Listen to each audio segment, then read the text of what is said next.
d'antan. Béton d'antan. Béton d'antan. Béton d'antan.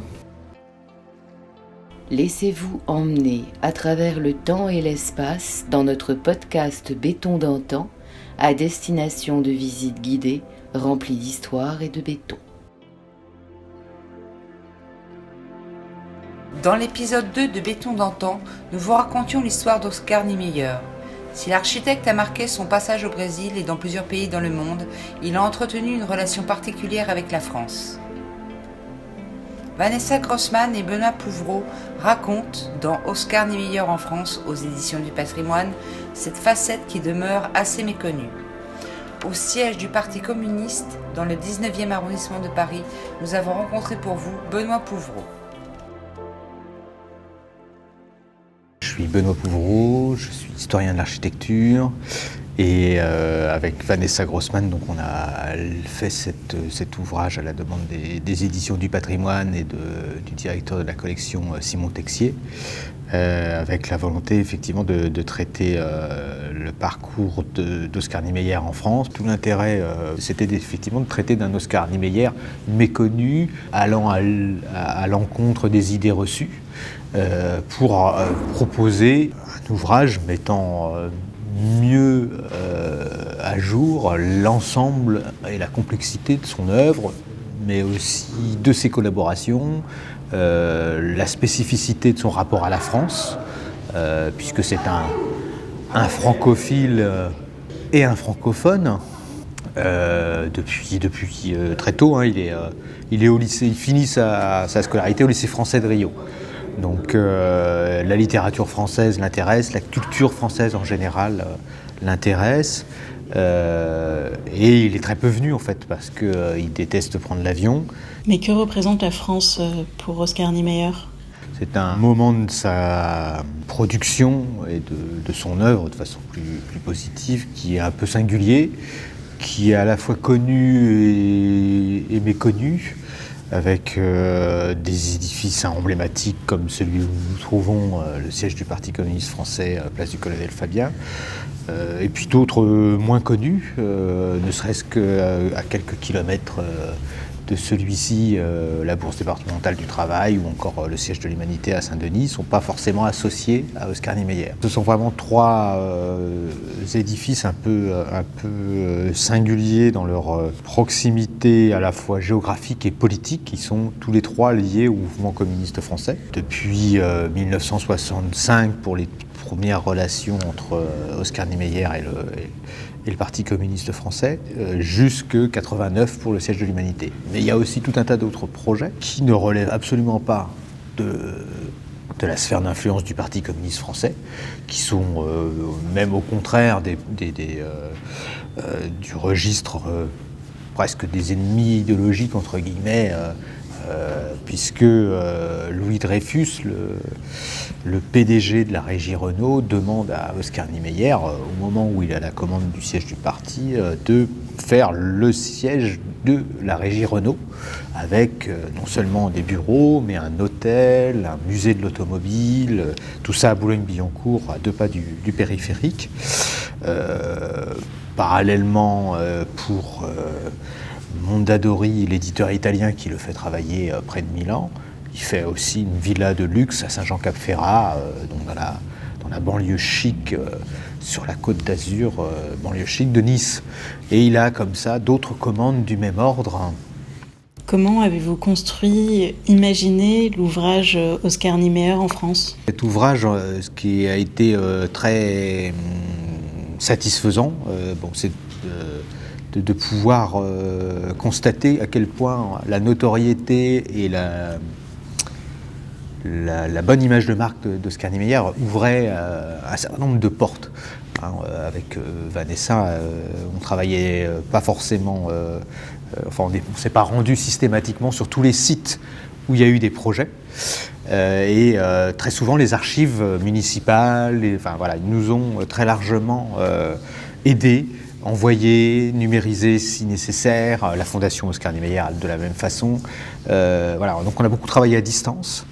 Et du coup, on a trouvé effectivement des choses tout à fait intéressantes. Certaines étaient déjà un peu connues, mais notamment en nous intéressant de plus près à tous les collaborateurs en fait, d'Oscar Niemeyer, on a pu trouver des archives tout à fait étonnantes, notamment pour la villa de Saint-Jean-Cap-Ferrat. Le fils de l'architecte qui a collaboré avec Oscar Niemeyer nous a donné accès à des archives photographiques, mais aussi dessinées d'Oscar Niemeyer, totalement inconnues au bataillon. Voilà, donc on a vraiment une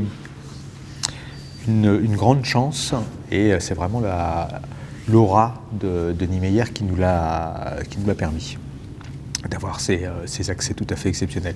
Et donc du coup, effectivement, on a pu mener sur chacun des édifices des études un peu approfondies. L'ouvrage commence par une introduction assez générale et traite de quelques projets qui ne sont pas traités par la suite, notamment la question du design et du mobilier qu'il conçoit pour la première fois en France pour le siège du Parti communiste et qu'il va généraliser ensuite, notamment dans les deux autres édifices dont j'ai parlé, la Bourse départementale du travail de Bobigny, à Bobigny, et le siège de l'Humanité, mais qui va être aussi décliné à Brasilia, dans le ministère de la Défense, qui est conçu à peu près à la même période, début de la décennie 70. Et donc suit, après cette introduction, des monographies d'édifices, et on a marié, entre guillemets, des bâtiments avec, par exemple, pour le siège du parti, on l'a associé à la Bourse départementale du travail, à la fois par proximité idéologique, mais aussi par proximité en termes d'architecture et d'urbanisme, avec des projets qui sont assez comparables, qui tous deux s'implantent sur des terrains grossièrement carrés, et où on va avoir à la fois un immeuble de bureau et ce que Oscar Niemeyer appelle une surprise architecturale, donc quelque chose de plus sculptural, de différent, comme le dôme du comité central, ou comme l'auditorium de la Bourse, qui est traité à la fois de conque, d'albatros, enfin il a un peu tout un tas de noms possibles et imaginables, mais en tout cas une forme tout à fait singulière qui émerge comme ça, et qui signale le bâtiment et le singularise. Et puis ensuite viennent tous ces projets d'urbanisme, avec les zones à urbaniser en priorité et les zones d'aménagement concerté qui, pour l'essentiel, ne se sont pas réalisés, sur du Havre, et puis un projet de salle de spectacle éphémère dans la cour carrée du Louvre, tout à fait étonnant également, absolument méconnu, qui fait le lien avec le dernier chapitre monographique qui s'intéresse donc au siège de l'Humanité et à la contribution d'Oscar Niemeyer sur une très longue période, là aussi méconnue, également de l'architecture éphémère et une scène, la grande scène de la fête de l'Humanité au parc départemental de la Courneuve. Nous sommes actuellement au siège du PCF avec son emblématique coupole. Quels sont les secrets que vous avez découverts sur cet édifice ? Le siège du Parti communiste français, c'est un chantier assez particulier. On est en 66-67. Alors, bon, il y a plusieurs histoires intéressantes. Le fait que les élections de 1968 se soient avérées absolument désastreuses pour le Parti communiste, qui oblige à faire le chantier en 2 tranches. C'est ce qui nous amène à avoir une première tranche, bâtiment de bureau et cette partie-ci, mais la salle du comité central va être réalisée 10 ans plus tard. Parce qu'ils n'ont plus les moyens de faire face à, si vous voulez, le post-68, on a des élections qui sont très favorables aux gaullistes et donc très défavorables aux communistes. Et comme les élus communistes et les députés communistes à l'époque versent une partie de leur salaire, leur indemnité parlementaire au parti, tout d'un coup, il n'y a plus cette manne financière, puisque je ne sais plus combien ils étaient, mais enfin ils sont devenus un nombre ridicule pour cette session parlementaire.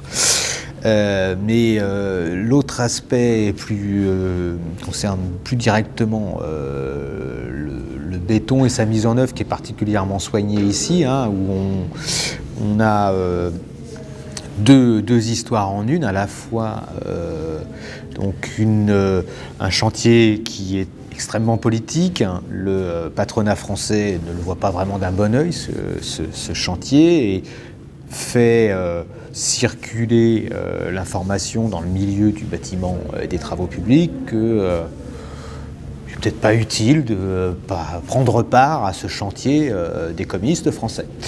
Donc Donc c'est un bruit, c'est une information absolument invérifiée, invérifiable, mais de fait, personne ne candidate pour ce marché de gros œuvres qui est quand même pas négligeable et qui met la maîtrise d'ouvrage dans une situation compliquée forcément.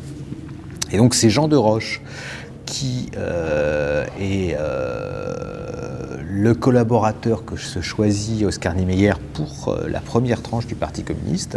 Jean de Roche qui est associé à Paul Chemetov à ce moment-là, et donc tous deux créent une structure en parallèle de l'atelier d'urbanisme et d'architecture pour assumer l'architecture d'opération de la première tranche du siège, puisque Oskar Niemeyer est là, mais pas tout le temps là. Il est pris par d'autres chantiers, notamment beaucoup en Algérie à ce moment-là. Et donc c'est Jean de Roche qui pense à solliciter une entreprise italienne avec qui il a travaillé à Grasse, justement, pour un centre de vacances. Et donc, puisque aucune entreprise de gros œuvres française veut prendre part à ce chantier, c'est Astaldi, une entreprise italienne avec qui il avait fait ce chantier à Grasse, qui va avoir le marché. Et comme ils ont une relation déjà privilégiée entre architectes et entreprises de gros œuvres, eh bien, le béton est particulièrement soigné. Et c'est toute la dimension brutaliste du siège du Parti communiste français qui apparaît à travers à la fois l'intervention de cette entreprise et le soin et l'attention qu'y apportait Jean de Roche, qui au sein de l'atelier d'urbanisme et d'architecture est sans doute un des plus intéressés par le brutalisme et le béton. Et de ce point de vue-là, il y a une vraie convergence avec Oskar Niemeyer qui avait cette même attention. Donc il y a vraiment un effet de transmission et de continuité entre ces deux architectes qui vont avoir une collaboration particulièrement fructueuse sur cet édifice.